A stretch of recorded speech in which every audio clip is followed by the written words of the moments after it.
বাংলাদেশে বিষধর সাপের মধ্যে শীর্ষে রয়েছে কেউটে সাপ। এই সাপের কারণে দেশে বেশি মানুষ মারা যান। রাসেলস ভাইপার রয়েছে তৃতীয় স্থানে। রাসেলস ভাইপারকে আমাদের দেশে চন্দ্রপুরা ও উলুবুড়া বলে। দ্বিতীয় অবস্থানে রয়েছে ঘোকরা সাপ।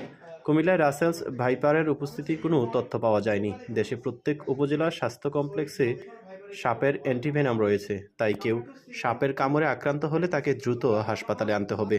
ওঝা খুঁজতে গিয়ে সময় নষ্ট করা যাবে না। ওঝা কখনো বিষমুক্ত করতে পারে না।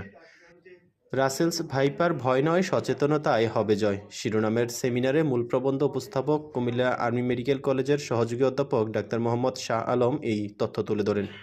Bangladesh society of medicine Comilla শাখা 6 জুলাই সন্ধ্যায় এই সেমিনারের আয়োজন করে। এতে প্রধান অতিথি ছিলেন বাংলাদেশ মেডিকেল অ্যাসোসিয়েশন কুমিল্লার সভাপতি ডাক্তার আব্দুল বাকি আনিস। বিশেষ অতিথি ছিলেন civil surgeon doctor Nasima Akter, BMA Comilla সাধারণ সম্পাদক ডাক্তার আতাউর রহমান জসিম।